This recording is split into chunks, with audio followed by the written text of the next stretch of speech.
Bonjour et bienvenue dans cette série de tutos dédiés aux technologies du web. Le premier concept qu'on va voir ensemble, c'est le concept de programmation CGI. CGI pour Common Gateway Interface. La programmation CGI définit une méthode d'interaction avec un serveur. Plus spécifiquement, vous pouvez créer des programmes, que ce soit en langage Java, Python, C ou encore C++, que vous pouvez exécuter dans un serveur web et rendre accessible à vos clients à travers un client web. Donc pour vous expliquer en détail comment fonctionne la programmation CGI, voyons voir un exemple très simple. Donc déjà dans la programmation CGI, on a l'architecture client-serveur.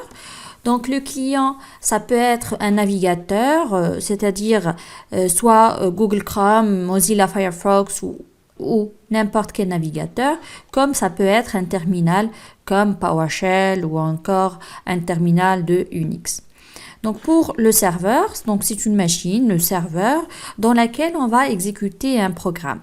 Et en fait, le fonctionnement donc de la programmation CGI, c'est que ça commence tout d'abord par un client qui va demander une ressource dans le web. Dans ce cas, le client va formuler ce qu'on appelle une requête HTTP. Le serveur de sa part va recevoir cette requête HTTP et il va faire appel à un script Python, un programme en langage C ou encore un programme en C++. Il va l'exécuter et il va envoyer la réponse au client. Bien sûr, il va envoyer la réponse sous forme d'une réponse HTTP, c'est-à-dire du code HTML, CSS, JavaScript que le client peut interpréter et afficher. Donc, à retenir que la programmation CGI diffère un peu du style de programmation web, c'est-à-dire diffère du PHP, du J2E, de l'ASP.NET, parce que en fait, dans ce genre de programmation, on fait appel à la programmation en Python par exemple, à la programmation en C, à la programmation en C++. Ce sont généralement des programmes qui ne sont pas destinés au web, mais on va pouvoir les faire fonctionner ou bien les faire tourner sur un serveur pour justement les rendre accessibles à travers le web. Donc généralement si vous prenez un programme écrit en Python, un programme écrit en Python n'est pas destiné à répondre à une requête d'un client sur le web, mais on peut justement faire fonctionner ce programme en Python sur le web grâce à la programmation CGI. Pour cela, on peut créer notre programme Python. On va mettre notre programme Python dans un serveur web. L'exemple phare de serveur web, c'est le serveur Apache. Et après, vous pouvez donc rendre accessible votre programme en Python à travers le web, c'est-à-dire un autre client peut accéder à votre serveur et il peut émettre des requêtes à lesquelles votre programme Python va répondre et la réponse sera sous forme d'une réponse HTTP. Donc, c'était le principe de fonctionnement de la programmation CGI. Donc, à retenir que la programmation CGI fait appel à deux parties prenantes. La partie client, que ce soit un navigateur ou bien un terminal, et un serveur qui va justement exécuter un ensemble de programmes, que ce soit en Python, que ce soit en C ou en C++. Donc, voyons voir un exemple pour vous donner une idée comment fonctionne la programmation CGI en pratique. Voici un exemple de programme simple qu'on peut exécuter grâce à l'interface CGI. Donc ce programme se compose de trois parties principales. La première partie, c'est-à-dire la première ligne, on doit spécifier quel interpréteur Python on doit utiliser au niveau du serveur pour pouvoir exécuter notre programme en Python. Donc, puisque on est dans un environnement Windows, donc la commande qu'on utilise pour exécuter un programme en Python, c'est la commande Python. Bien sûr, on suppose que Python a été ajouté comme variable d'environnement, c'est-à-dire il a été ajouté à la variable d'environnement path.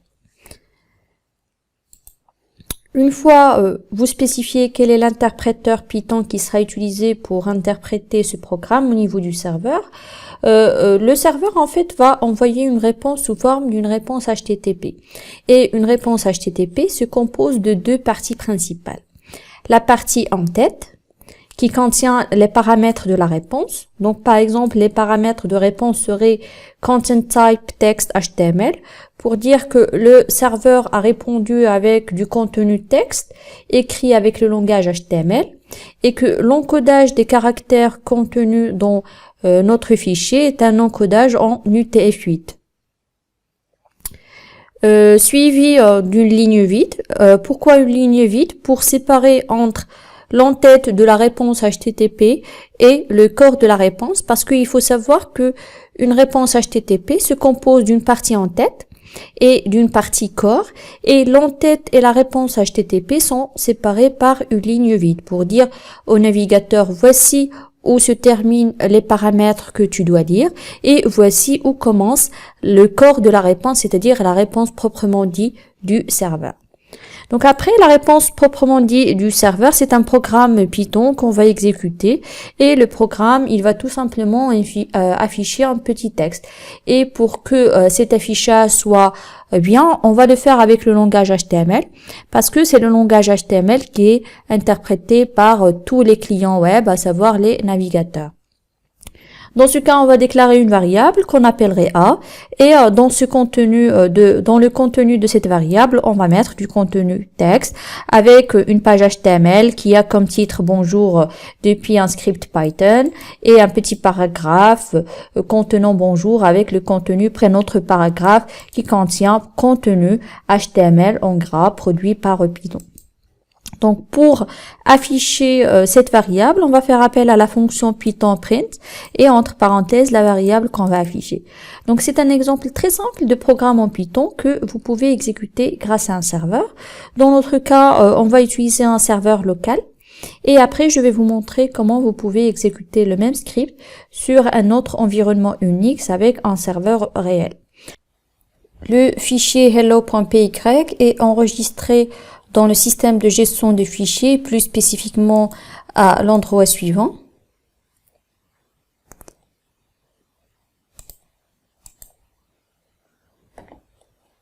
Donc c'est WAMP, c'est le dossier du serveur que nous avons installé. Donc le dossier bin, Apache, Apache 2.4.41 et le dossier CG bin. Bien sûr, j'ai enregistré le fichier avec l'extension .py, comme ça il est reconnu par le système de gestion de fichiers comme étant un fichier Python. Après, avant de lancer le fichier Python, il va falloir faire une petite configuration au niveau du serveur. Si bien sûr vous êtes l'administrateur du serveur web, sinon il va falloir contacter l'administrateur du serveur web. Et pour cela, vous allez sur le fichier http d.conf et donc vous allez sur la ligne 451, enfin dans mon cas. Après, vous allez juste chercher CGI, donc je vais chercher rapidement CGI sur la ligne 451.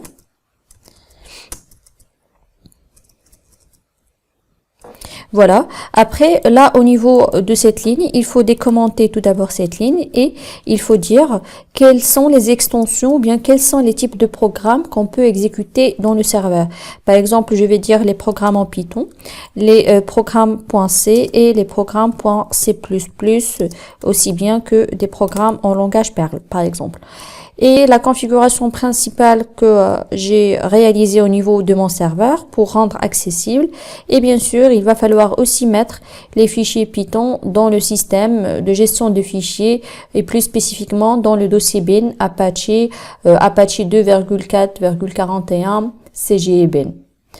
Comme on va voir par la suite, cette arborescence change selon le système d'exploitation, c'est-à-dire selon la machine dans laquelle on va exécuter ces programmes.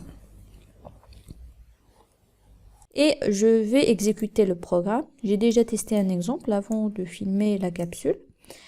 Donc l'exemple s'appelle hello.py. Donc voici le contenu de notre fichier Python qui est exécuté au niveau du serveur et la réponse a été envoyée à mon navigateur. Donc pour cela, je vais voir quels sont les paramètres. Je clique sur Inspecter. Après, je vais sur l'onglet Network. Je vais actualiser.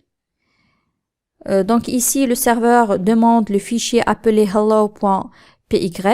On peut voir les détails. Pardon. Donc, les paramètres. On va voir la requête. Donc, déjà, il y a la requête du client et la réponse enfin, ici, on a la requête du client et la réponse du serveur. On va voir les paramètres de la requête. Donc, les paramètres de la requête, c'est, il demande des fichiers de type texte HTML, de type XML, donc pas mal de fichiers. Ce qui nous intéresse, c'est host, c'est-à-dire là, c'est le nom du serveur qu'il demande.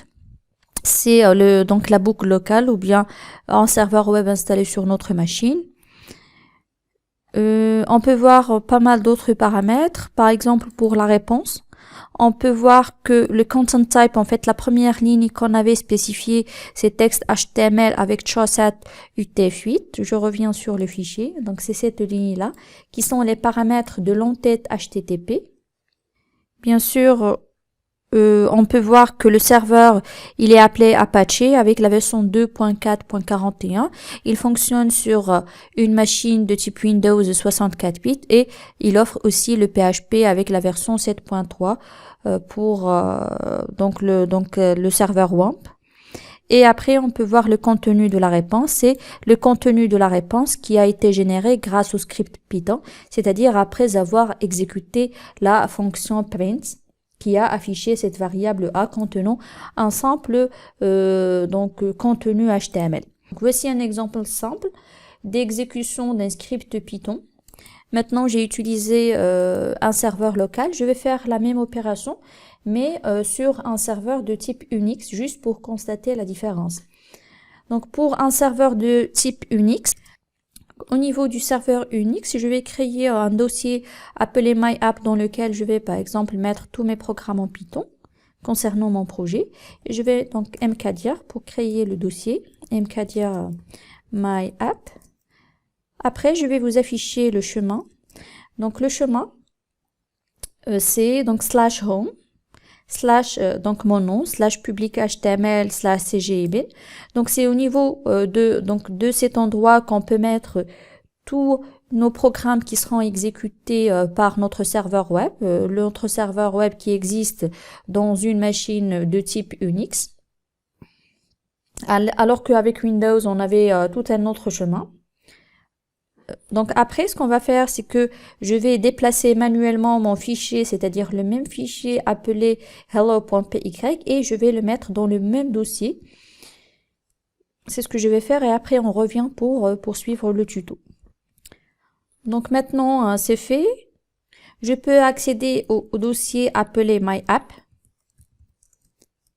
Je vais toujours afficher le chemin. Maintenant, le chemin, c'est cgibin/myApp et je vais afficher le contenu. Donc, c'est hello.py.